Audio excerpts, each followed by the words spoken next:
Magandang umaga po sa inyong lahat. Sabihin po natin sa ating katabi, we are glad you join us. One more time, we are glad you join us. Alam nyo, nakakatuwang pagmasdan ng mga kapatid na sama-samang nagpupuri at sumasamba sa Kanya. In line with the celebration of Pastor's Appreciation for the whole month of October, ay inilaan po yan, hindi lamang po sa Pilipinas, kundi sa buong mundo. That is what we call Pastor's Month Appreciation. So, the whole world is appreciating their pastors, especially if you are a Christian. So, nice din po nating sabihin sa ating mga pastor, Happy Pastor's Month. And we would like to say to all pastors, you are a gift to us. Last Friday, I was doing the crafting of all the pastors. At pagkatapos ko matapos sa Adobe, ay nilagay ko sa wall, ipinost ko po sa FB. May mga nagpasalamat, madami, napakadami. At meron din po mga nag-comment at ang sabi nila, bakit nawawala yung ibang pastor? Why? Siyempre, mahal nila yung mga pastor na nawawala dito sa listahan. Salamat sa Diyos, at least may nakapuna na may nawawala mga pastor. Ang totoo po niyan, I made an apology doon po sa side comment ko na sabi ko, my apology to all pastors whose pictures is not available. Pero napilitan po kong magpuyat nung Friday, hanapin yung mga litrato nila para mailagay lang po dyan. At eventually yung wala mga Facebook yung iba. Meron lang sila book, walang face. So hinanap ko po sa mga friends nila yung litrato, and by the grace of God, ayun, naubos din. Pasensya na po kayo. Dito sa laptop ko, ang gaganda ng mga mukha nila. Pagdating ho dyan, namumutla lahat. It is because of our LCD na nangangailangan ng po ng saklolo. Alright, so ngayon pong oras na ito, I would like to read Philippians chapter 4. Chapter 4, verse 6 hanggang 7.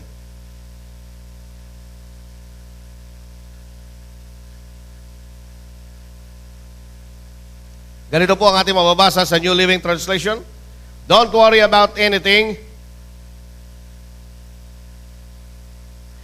Instead, pray about everything. Tell God what you need and thank Him for all He has done. If you do this, you will experience God's peace, which is far more wonderful than the human mind can understand. His peace will guard your hearts and minds as you live in Christ Jesus.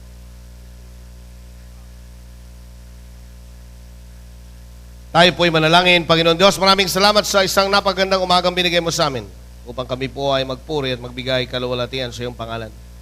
Maraming pong salamat sapagat kayo ang Diyos na nagbibigay kapayapaan ay hindi dapat kami mag-alala at hindi po kami dapat mag-alinlangan at hindi po kami dapat magulumihanan. Salamat po na ang iyong salita ay magtuturo sa amin.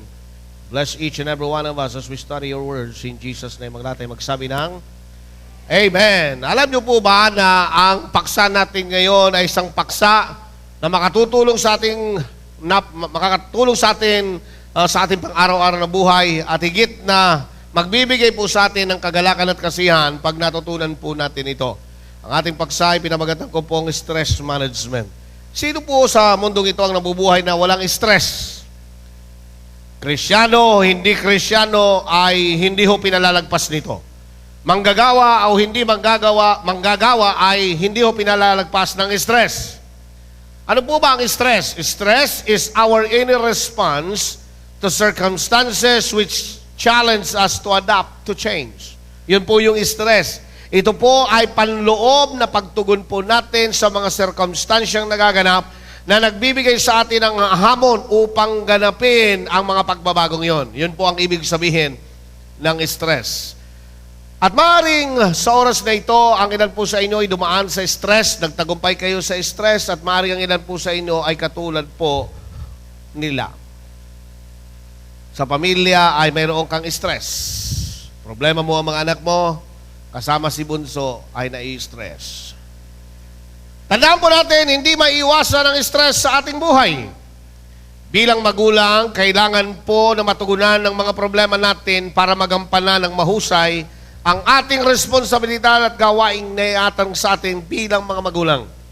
Kinakailangan malaman natin ang pinagmumula ng stress sa tahanan para matugunan natin ito ng tama. Kasi pag hindi mo alam, hindi mo ma-address yan.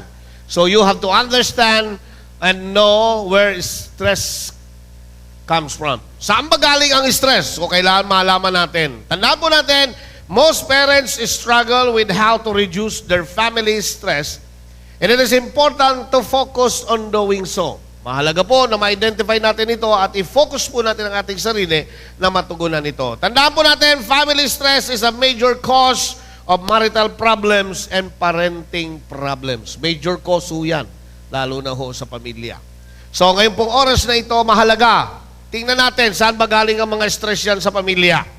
The common causes of stress in family life. Number one, sigurado po, alam natin lahat ito, yung pong ating financial situation. Yung kalagayan po natin ng pananalapi, most of the time ay nagbibigay po sa atin ng stress.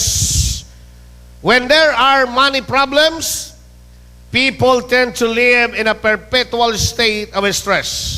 At alam po natin, mataas po ang unemployment at ang ating ekonomiya po ay uncertain sa panahon po natin ito, and that's why families are struggling under financial stress. Marami po sa ating mga kababayan ang mahihirap. Kaya nga ho, naglunsad ang ating pamahalaan ng tinatawag natin 4 Ps. Para isa ho sa kanilang pamaraan ay ma-address ang problema ho sa kalagayan po ng ating mga kababayan.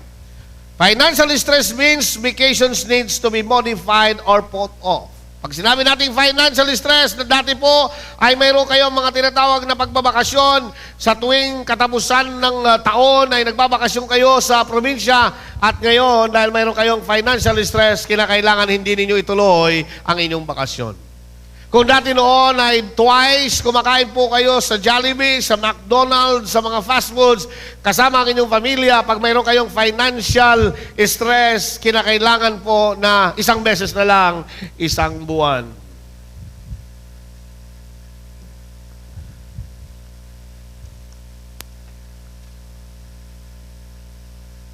So pag mayroon tayong mga financial stress, kinakailangan nagre-reduce tayo sa maraming gastusin sa ating pamilya. Nagbabago ang ating eating patterns. Kinakailangan na sigpitan natin ang ating sinturon, and there is more worry about incoming bills and payments. Ang tawag ho dyan ay financial stress. Di ba nakakaranas ang maraming mga kababayan po natin, nagtatrabaho naman si Mr. sa abroad, pero hindi ho sapat yung pong pinadadala ni Mr. sapagkat karamihan po sa mga naiwan sa Pilipinas ay one-day millionaire. O, ang tawag ho dyan, financial stress. Di ba? Pangalawang problema sa pamilya na pinanggagalingan ng stress ay trabaho. Work. Everybody say work. Yan po ay nakakadagdag sa stress sa ating pamilya. There are plenty of people that feel trapped in dead-end jobs with no opportunity to advancement. Ayan, yung iba po sa atin, napipintuho na magsara ang kumpanya, stress din po yan. Dahil matanda ka na, pag nawala na yung trabaho mo, nagsara ang company, di ba?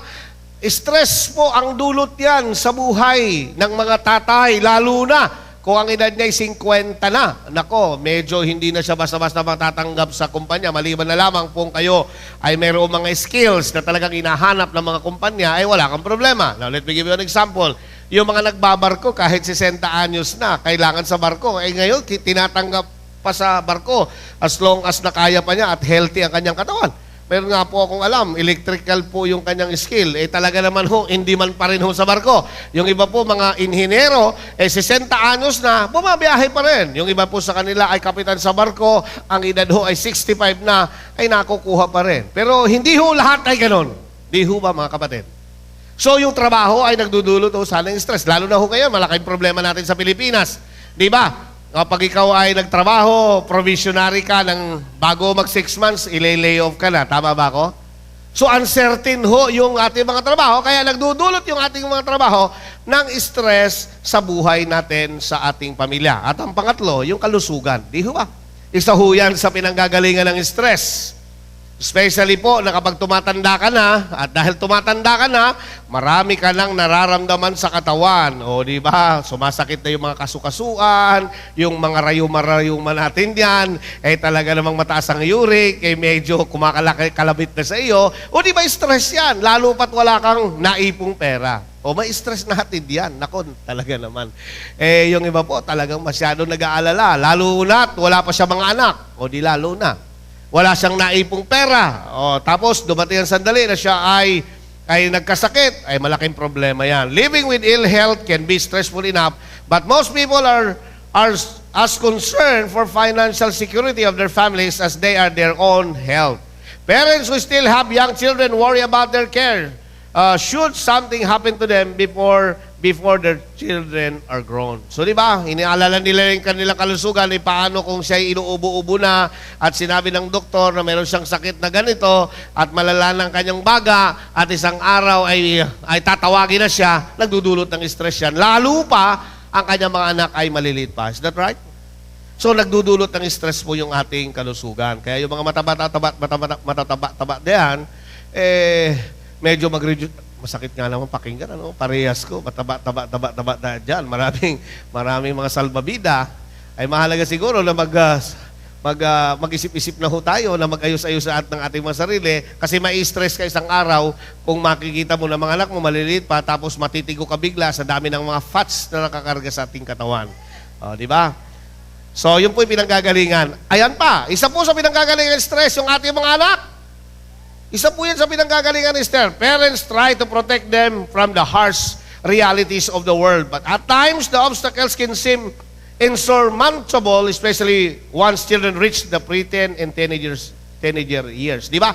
Nagkakaroon ng stress sa mga magulang kasi lumalaki na ang kanilang mga anak, hindi na nila makontrol kung sino ang kanilang mga barkada, sino ang kanilang kasama, pag lumuluwas, natatakot sila na yung kanilang anak matututong uminom, manigarilyo, etc. etc. Di ba? Nai-stress ang magulang. Pero alam nyo, sarap ng isang Kristiyano. Alam nyo kung bakit? Pag Kristiyano ka, ang mga anak mo Kristiyano, ang mga barkada ng mga anak mo Kristiyano, wala kang kaba. Bakit? Alam mo, they are in good company. Tandaan po natin, bad company corrupts friends, di ba? Nagkukurap po yan. Oo, yung kung sinong kasama mo, sabi ni Pastor Prinsipe, sabihin mo kung sinong kasama mo, sasabihin ko kung sino ka. Totoo po yun. Pag ang kasama mo, mga bulok, isang araw, maaaring mabulok ka rin. So napakahalaga po na makita ho natin, yun ay isa sa mga pinanggagalingan ng ating stress. Alright? Pag ang kasama ng mga anak mo, hindi tama. So they worry about their education. Nag-aalala sila sa edukasyon ng kanilang mga anak, providing for their needs and their safety. Tingnan nyo, kung may mga anak kayong tamad, nakatulad niya, puros tulog lang ang ginagawa, talagang may stress kayo. Tapos yung isang anak ninyo, napakamasungit, kala may stress kayo. At isa pa ho dyan, na-involved sa mga illegal na pagnanakaw. Yung ilan po sa anak ninyo, parang manager. Yung isa pa ho dyan, ay loner. Talaga namang may stress ka. Kapag ganyan ang itsura ng mga anak mo. Salamat sa Diyos at may mga anak tayo at ang anak natin ay mga Kristiyano. Kung mayroon mga stress, kunti lang. Di ba? Parang wala akong kausap. Isa po sa pinanggagalingan ng stress, taking on too many responsibilities. Di ba? Iyan ay isa sa mga major stress sa pamilya. And that's why some people find it difficult to say no. Kaya ayan, kadami ng ginagawa sa pamilya. Kasi ang hirap po natin magsabi ng no. Mga kapatid, hindi dapat natin sila sarili. Ang lahat ng trabaho sa bahay, dapat matutuho tayong makipag-communicate sa ating mga kapamilya at matutunan po natin na i-distribute ang trabaho. Alingin sa lahat, lalo na po yung mga gastusin sa bahay, pag may mga anak na kayo malalaki, dapat matutunan po ninyo, kausapin ng inyong mga anak. Kung mayroon na silang kanya-kanyang income, sabihin nyo, anak, pwede ba na maghati-hati naman tayo muna ng income kasi nahihirapan na kami mag-budget, di ba? Sabihin niyo sa mga anak niyan para mabawasan ang stress. May kausap pa ba ako? Everybody say yes. Okay. Pag kinuha nyo lahat ng responsibilidad, talaga naman, kakatayin ho kayo ng buong buo. Kaya napakahalaga na matutunan natin. Now, ano ba mga sintomas na ang isang tao ay stress? Tingnan natin ngayon at suriin at pag-aralan kung tayo ay stress o hindi. Handa na ba kayo?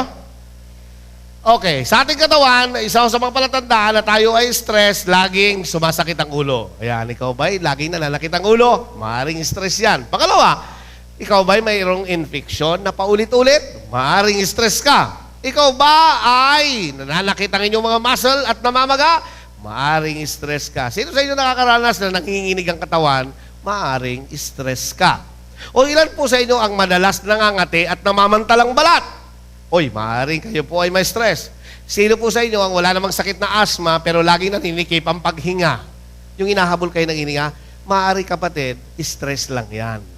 Sa ating isipan, ano po ang epekto o patunay o palatandaan na ikaw ay stress? Lagi kang nag-aalala. Ikaw ba'y lagi ka bang nakakaranas ng pag-aalala na hindi ka naman dapat nag-aalala? Yan, maaaring may stress ka. Sino po sa inyo ang laging nalilito ang isipan? Lagi kayo nalilito. Pag lagi kayo nalilito, maaaring kayong stress.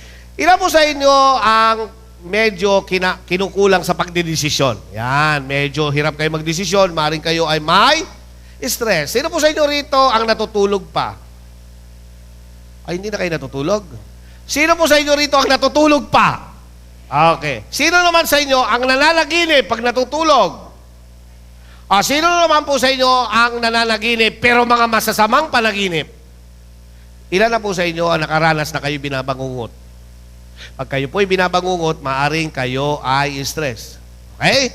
Ano po ba yung bangungot, pastor? Kayo po, anong bangungot? Naranasan naman yung bangungutin, yung sigaw ka ng sigaw? Gusto mong gumalaw, hindi ka makagalaw? Oo. Dinadaganan ka ng asawa mong mataba? Hindi ka maka-alpas. Naranasan ko na pang ganyan noon pag hindi pa ako born again. Alright, pag kayo po'y binabangungot, isa ho yan sa mga senyales na kayo'y maaari na may stress. O kawalan ng pagdedesisyon. Yan, isa po yan sa palatandaan. Sino po sa inyo ang laging nakasalungat?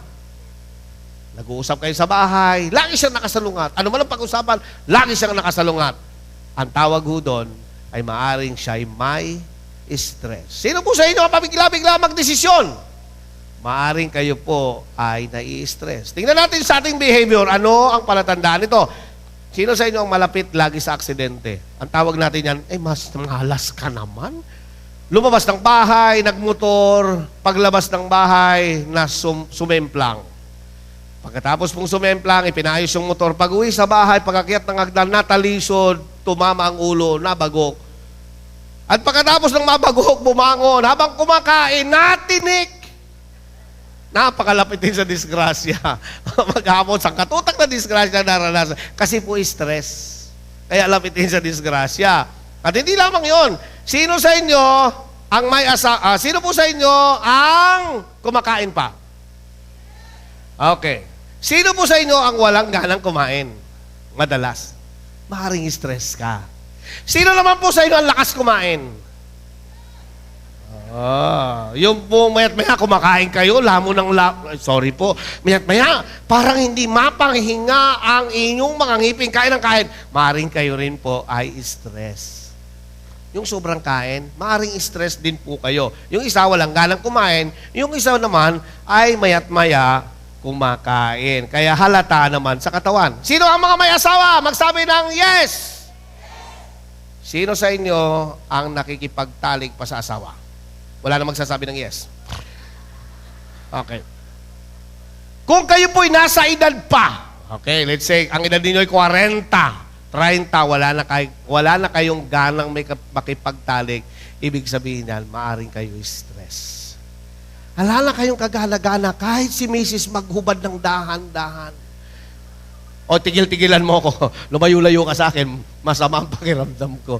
Wala na kayong kagana-gana. Samantalang noon, hita lang ni Mrs. ang nakita mo, nasaan ba mga anak natin? Ngayon, tawagin mo mga anak. Pag nararamdaman na may masamang balak si Mister, sasabi, ay, tawagin mo nga mga anak mo! Samantalang doon, uy, nasaan mga anak natin? Paalisin. Ngayon, gusto mong pabalikin ang mga anak mo. Nako, nawawalan ka na makipagtalik. Maaring ikaw ay... Yan. So, tingnan natin at suriin ang ating mga sarili. Sino po sa inyo ang... hindi ko natatanungin, ha? Nai-involve ho kayo sa pagkagumon, sa pag-inom ng alak. Maaring kayo po ay stress. Nahihirapan kayo matulog. Maaring kayo ay stress. At kayo hindi mapakali, para kayong manok na hindi maitlog. Lagi kayong aligaga, pabalik-balik. Maaring kayo po ay stress. Sino po sa inyo ang madalas naninigarilyo, wag na sumagot ng yes. Okay. Maring kayo po ay, mayat maya ho naninigarilyo, yun ay bunga ng stress. Kapag kayo ho'y pumupunta, at kayo yung nagtatrabaho, sa call center, karamihan po nagko-call center, karamihan po ay naninigarilyo. Kaya meron silang smoking area. Kahapon, nandun ho kami sa call center, talaga naman sangkatutakan naninigarilyo. You know why? Kasi yun ang paraan nila para maibsan ang stress. Di ba? Pero pag Kristiyano ka, hindi ho yun ang paraan para maibsan ang stress. Hindi ho yung paninigarilyo. Yes? Yes? Yes na yes. Yes! Yes na yes. So, pag kayo ho'y mayat-maya, naninigarilyo, maaaring yun ay sintomas na kayo ay na-stress. Halimbawa, sa emosyon po, panghihina ng loob. Lagi kayong pinanghihina ng loob, maaaring kayo ho ay stress. Masyado kayong maselan. Nako, mayat-maya, na-irritate kayo. Nako, maselan ho kayo. Maaaring stress kayo. Madali kayong mainis o mainisin kayo. Madalas ho kayo nanlulupay-pay, kayo po yung nanlulumo, maaaring kayo stress. At nawala-wala po kayo ng pahalaga sa iba at sa mga tao na sa paligid natin. Pag kayo po ay lagi nagmumukso sa isang tabi at kayo mag-isa, ayaw nyo ng kausap, maaaring kayo ay stress. Kaya iwasan po ang lagi nag-iisa, dapat may kasama. Baka mamaya, lagi kayo mag-isa, isang araw, makikita namin kayo, tumatawang mag-isa. At hindi lang ito tumatawang mag-isa. Nako, baka nanguhuli na kayo ng langaw. Delikado yan. Kaya wag lagi yung nag-iisa. Kasi po isa ho sa sintomas na kayo stress. Pagkatapos ng stress, madidepress kayo. Pagkatapos ma-depress kayo, ma-oppress kayo. Pag kayo ay na-oppress, madidemon possess kayo. Pag na-demon possess kayo, tatalong kayo sa ilog Pasig. Tandaan natin yan. Kaya iwasan ho ang pag-iisa. Okay. Yung lagi kang nagdududa. Ayun, lagi mong pinagdududahan ng asawa mo na wala namang ginagawa, maaaring ikaw ay stress. Pinagdududahan mo mga kasambahay, lahat na lang ng tao nakikita mo at kasama mo sa bahay, pinagdududahan mo, maaaring ikaw ay stress. Sabi mo sa iyong katabi, ilang sintomas mayroon ka? Binilang marino. Ako yun. Mas magandang umaamin kaysa ayaw aminin, hindi ka makakalaya. Kaya sabi mo sa katabi mo, mag-aminan na tayo. Oo, para pag umamin ka, hingin mo kay Lord ng sorry at gumawa tayo ng akbang para mawalan tayo ng stress. Now, paano natin mababawasan ang mga stress na ito? Number 1, pagpapaunlad ng komunikasyon sa miyembro ng pamilya sa pamamagitan ng palagiang pakikipag-usap. So, mahalaga po. Tandaan natin, ask each person to talk about how stress affects your family and offer some ideas for dealing with it. So, mahalaga, kinakausap ninyo ang inyong kapamilya. Kasi po, pag hindi nyo sila kinakausap, siya po'y stressful, maapektuhan ang relasyon sa bahay. Tama? So, kailangan kausapin at ipakita sa kanya kung ano ang epekto nito sa inyong pagsasama at higit sa lahat, mag-offer ka ng tulong how to relieve that person at makaiwas at o kaya mabawasan at magtagumpay sa mga bagay na kanyang kinakaharap para siya'y mamuhay na stress-free. Acknowledge different preferences among family members for healthy ways to reduce stress. So, mahalagang mahalaga ay isa sa mga ugaling Pilipino na napakaganda, pag kayo kumakain sama-sama, di ba? Masarap magkwentuhan. Tanungin ang mga kapamilya, anak, kumusta ka? Meron ka bang stress sa pag-aaral? Dahil stress sa pag-aaral, stress ka rin sa pamilya. So mahalaga na pinag-uusapan natin yan o kumustahin natin ang love life ng panganay ninyo. Baka masyado na siyang stress, hindi mo alam, gusto nang tumalon sa ilog Pasig. Kaya pala siya laging irritable kasi hindi siya pinapansin ng first love niya. Mahalaga kinakausap yun para na-encourage at napalalakas yung mga anak natin. Kumusta si Bunso? Kaya siguro laging mabalasik ang kanyang mga mata at laging mainisin. Baka iba na ang kanyang company na involved siya sa illegal drugs o drugs. Nako, mahalagang kinakausap nang maibsan siya sa problemang dinadala. Naniniwala po ba kayo ang problema ay gumagaan pag tayo tutulong-tulong sa pamilya? At dapat maging open tayo sa isa't isa. Pag-usapan po natin para ho yung stress, at least man lang mabawasan. Pangalawa, kinakailangan pagkakaroon ng malinaw na patakaran, kailangan may malinaw na patakaran sa loob ng pamilya at inaasahan sa kasama o miyembro ng kapamilya. So dapat alam nila ano yung bahagi nila sa loob ng pamilya. Ang pangatlo na napakala, magkaroon ng sapat na panahon sa pamilya. Alam niyo po ba, ang mga magulang ay dapat may panahon sa mga anak. At ang mga anak ay dapat may panahon sa mga magulang. Dapat mayroon tayong tinatawag na family bonding. Everybody say, family bonding. Alam niyo, kahit magastos yan, mahalaga yan. I have time with my family. Oo, kaya nga lang, ang problema, pag may mga banding na ganyan, laging taya si tatay. Okay lang kung may mga anak na kayo na nagtatrabaho, walang problema, di ho ba? Kasi sagot naman nila yon minsan. Okay. At least mayroon kayong time with your family. Ako minsan, dahil minsan yung Lunes ko ay nakukuha ko dahil marami pa talaga akong ginagawa. Ako po yung gumagawa ng mga PowerPoint presentation at mga teachings, akong gumagawa. Hindi naman ho, nagagawa ho isang araw yan. Itong PowerPoint presentation na ito, inabot po ako ng tatlong araw sa paggawa, pagbabago ng mga konsepto. Ito po yung lesson po namin sa iHealth. At marami po akong binago, marami po akong inayos. At talagang gusto ko pong i-preach ito sa inyo sapagkat napakaganda ho ng mensahe. Makakatulong sa ating lahat. Yes? Makakatulong sa ating lahat. So, dapat magkaroon tayo ng times with your family. I have my date with my wife, I have my date with my family. At siyempre, minsan, may mga anak talaga nagdidima na i-date nyo sila. So, i-date namin, yung asawa ko, o-order lang para kay Limuel, kay Lovely Grace. So, sasabihin nila, Papa, ba't ayaw mong umorder? Sabi ko, nagdadahit ako. Sabi naman ng asawa ko, ikaw, kasi ang lalamunan ko masama. Ang totoo niyan, ang perang dala namin para sa kanilang dalawa lang. At least you date with them. Di ba? And then magkukumustahan kayo, magkukwentuhan kayo. So kung mayroon man sila mga problemang kinakaharap, at least nasusolusyonan ng mas maaga. So yun po ay nakakatulong yun para ang stress ay mabawasan sa loob ng pamilya.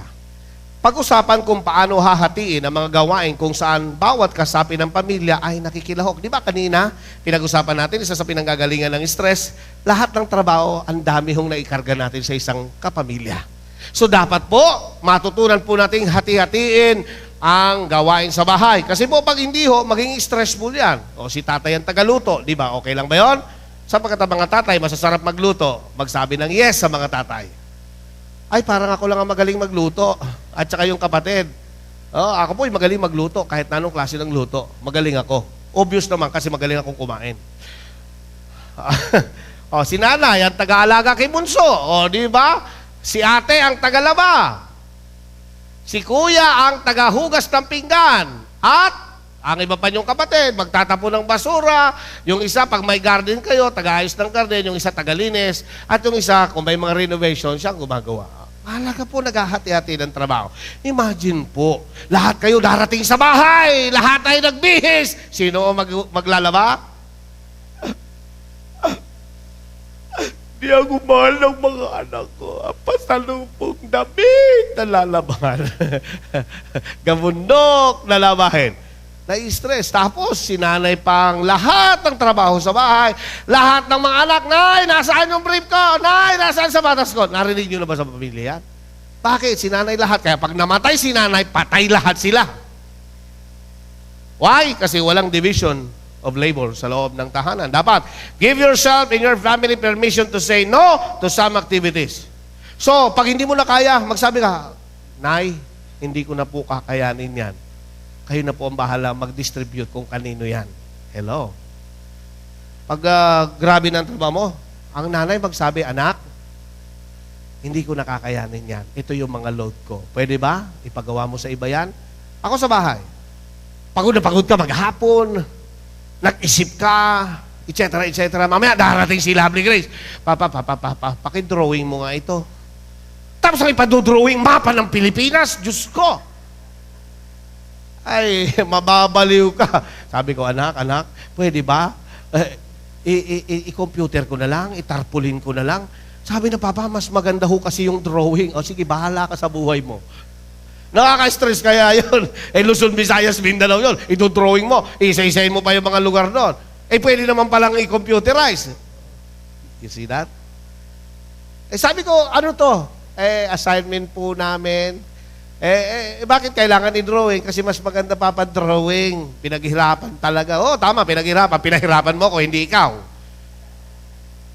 And I will say to my daughter, sabi ko, anak, hindi pwede. Computerize na lang natin. Pwede naman pala ang computerize. Bakit pa drawing mo pa sa akin? Diba? Dahil isang araw, dumating. Sabi na, Papa, pakigawa po nito. Sabi ko, anak, hindi ko na kaya. kausapin mo si kuya. Mamaya naririnig ko, nag-aaway na. Nakaka-stress lalo, nag-aaway na. Sabi ko, bakit? Paano eh? Nagpapadrawing sa akin, bina-blackmail ako eh. Ay, oo nga naman eh, paano ka naman drawing? Kaya na, kuya, pakidrawing mo ito. Pag hindi mo ako din-drawing, sasabihan ko yung nililigawan mo na ganito ka. Nako, patay na. Eh, sabi ko, anak, hindi ganyan. So, kinausap yung dalawa. Talaga naman yung mga nagdadalagat ng bibinata. Nako, madalas nagbabangayan. Ay, sabi ko, sige. Kinausap ko yung dalawa. Din-drawing ng kuya niya. Oh, di ba? So, maganda eh. At least hindi ako nahihirapan.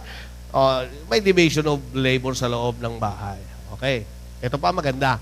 Gumastos lamang ayon sa kakayanan. Huwag kayong gagastos ng higit sa inyong kakayanan. Ma-stress kayo dahil dadami ang utang ninyo. Pag maraming utang, maraming aalalahanin. Tama? Kaya nga, dapat meron kayong tamang budgeting. Nagpa-budget pa ba kayo sa pamilya? Ay, pastor, paano ako mag-budget? Walang babudgetin. Ang hirap ka naman mag-budget na walang babudgetin. Pero at least mayroon kayong pera.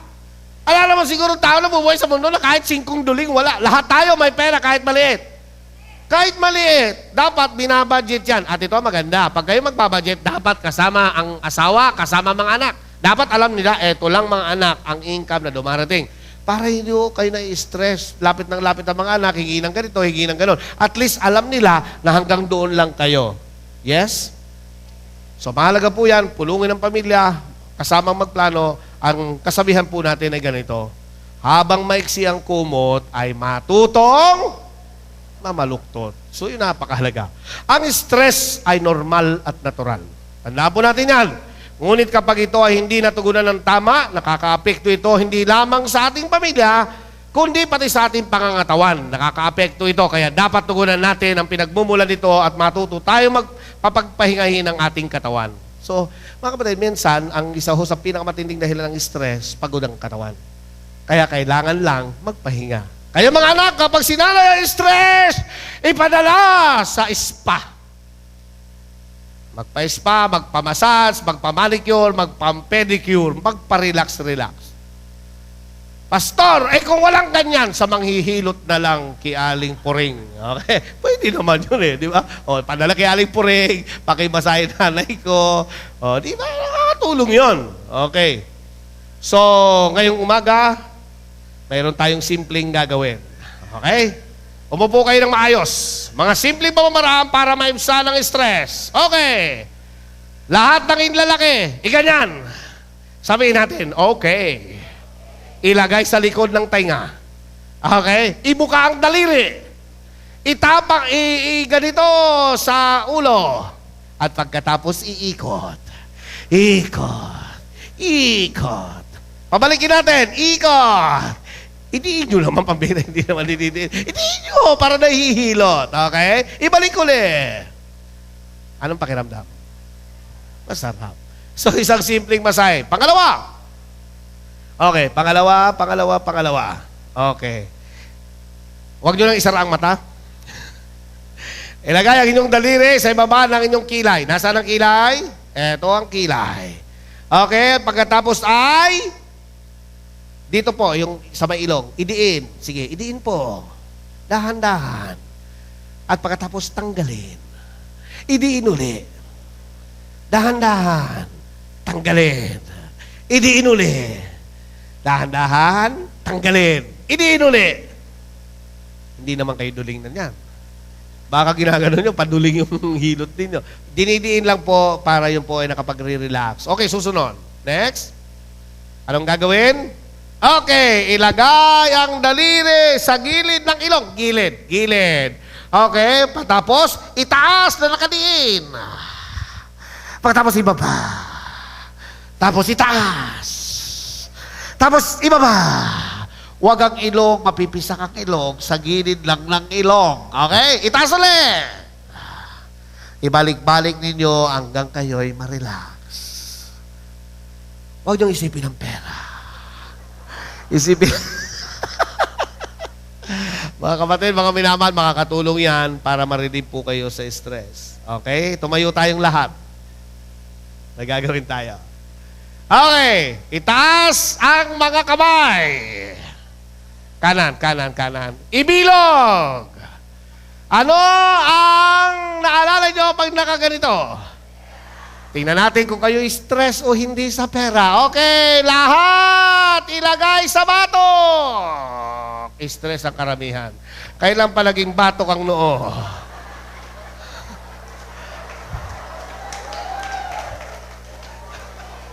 Sabi ko, ilagay sa batok lahat, karamihan sa noo eh. Okay. Maraming salamat po. Itaas po, itaas ang kanang kamay. Itaas. Okay, ilagay ang kaliwang kamay. Okay, iganito. At pagkatapos ilagay sa kabila.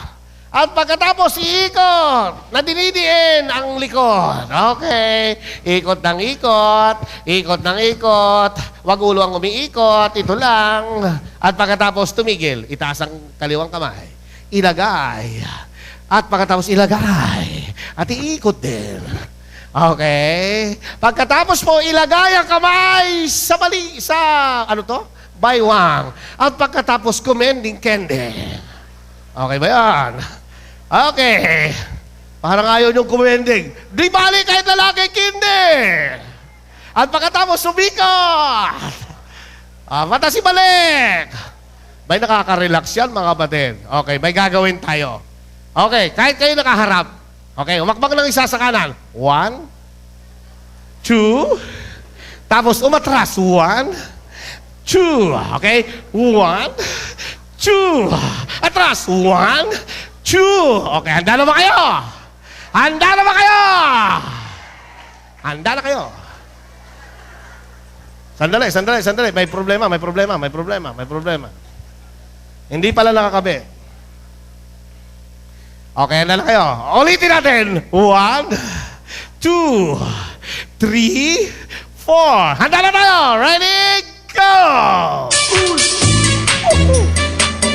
Woohoo! Aba, sumayaw kayo!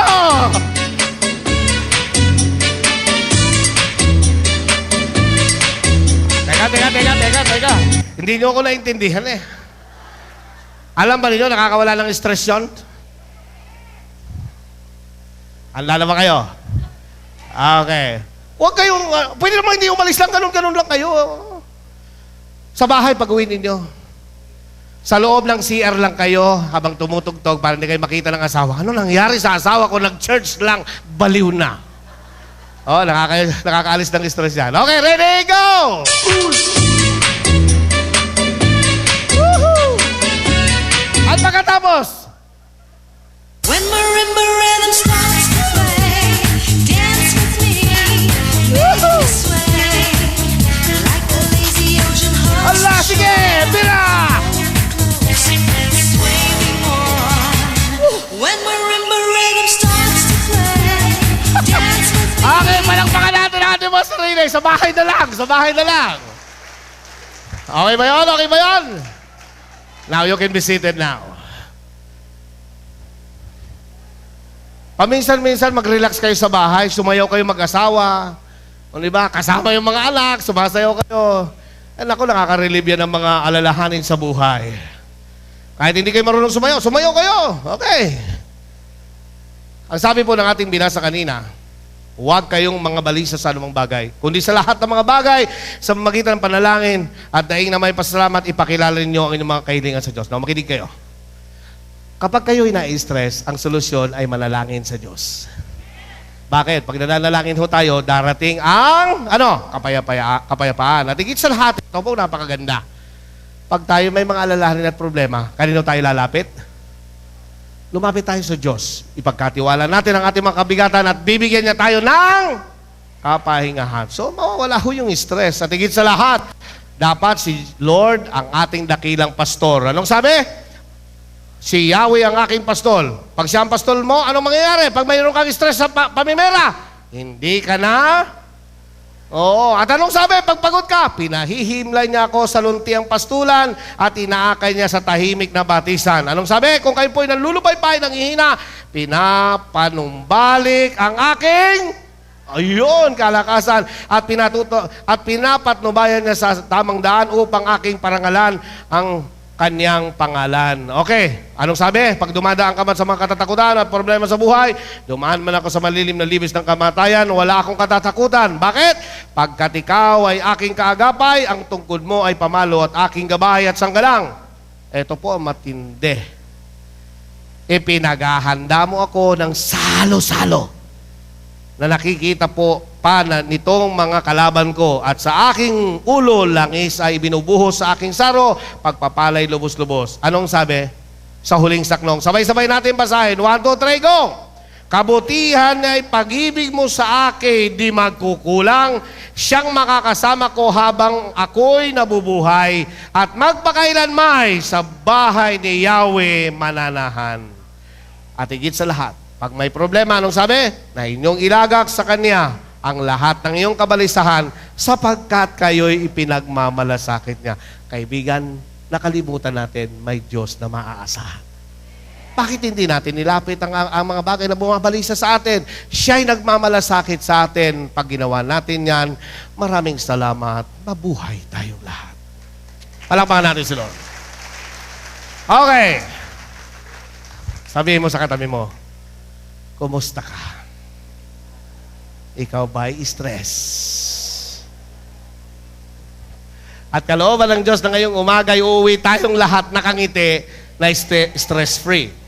Ang kailangan natin si Lord. Palakpakan natin si Lord ngayong umaga. Hallelujah! Tumayo po tayong lahat. I would like to pray for you today. Maybe you are suffering right now. Marami kayong mga alalahanin, hindi kayo magkasundo sa pamilya, kinukulang lagi yung budget nyo, at marami pang bagay. Bakit hindi natin nilapit kay Lord ang mga bagay na ito? Natutunan natin yung mga ibang practical na pamaraan para maibsan ang stress. Tayo naman po, spiritually speaking, let's approach the throne of grace to obtain help and mercy.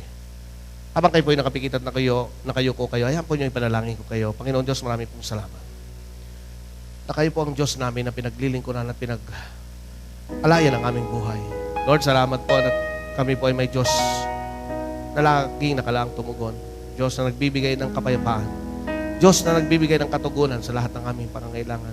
Walang problema, walang gusot na hindi po namin kayang pagtagumpayan. Salamat po sa mga mensaheng ito at panghawakan po namin na walang bagay sa mundo na hindi po namin kayang pagtagumpayan. Lord, nagtagumpay na po kami dahil kay Kristo at magtatagumpay kami. Lord, gawin mo kaming halimbawa sa maraming taong balisa, nangihina, nanlulupaypay, nanlulumo, Panginoon. Lord, allow us to be an example to them that we can live a stress-free life. It is because of Jesus who give us peace. Thank you so much. Bless each and every one of us. In Jesus' name. Ang lahat ay magsabi ng Amen. Palakpakan natin si Lord. You can be seated.